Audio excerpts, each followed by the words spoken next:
So, what do they believe about Jesus being black, and why is that important to them? And then we'll go on to answer some questions that are just rolling in. Well, I would just say this. Number one, they believe Jesus is black because of Revelation 1:14, which I would say teaches the opposite. Um, but I'm not. But I'm not saying it teaches the opposite. I'm just saying if you're utilizing the images in Revelation 1:14 the way they're using it, he's two different colors. Okay, so let's just read it. Let's just read it. It says.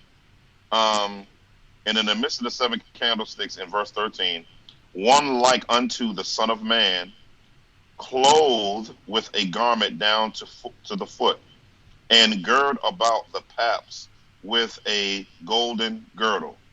His, his head and his hairs were white like wool. Stop. If you're taking this imagery literally, the text just said Jesus is a white man. Mm-hmm. It says the heads and his hair were white like wool. Now, it didn't say his hair was woolly, so that we can say he had peasy hair like a black person.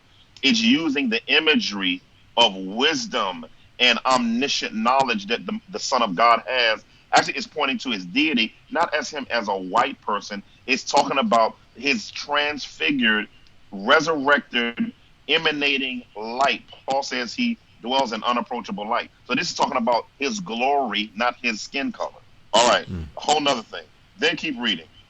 It says, white as snow, and his eyes were as the flame of fire, which is pointing to judgment, not pointing to Nubian looking eyes. And then it says, and his feet were unto fine brass as if burned in a furnace. So when you look at this idea of them saying burned in a furnace, it's not talking about the brass being overcooked.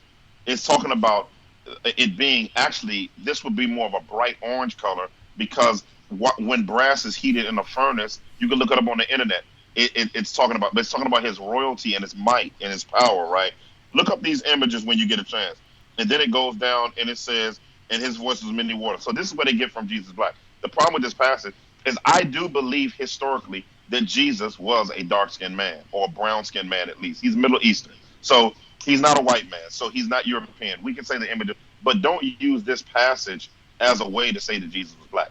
But the reason why they want him to be black is because we want to we believe that if we get Jesus black, it'll be more contextualized to black people becoming Israelites because it is their way of defending against the white man's religion, which is really a reaction to white supremacy, which lets you know that even the way you look at the Bible is a response to white supremacy, not a building of black dignity. Is Christianity confined to just the King James only Bible? Once again, that's a question we've addressed on this channel. But also, why are other books like the Quran? And I don't know why they said Torah, because Torah, y'all, is the first five books of the Old Testament, also called the Law of Moses, also called the Pentateuch. So that is part of the Bible. But maybe he's asking about the Quran, maybe the Apocrypha. I don't know. Why are these books not credible?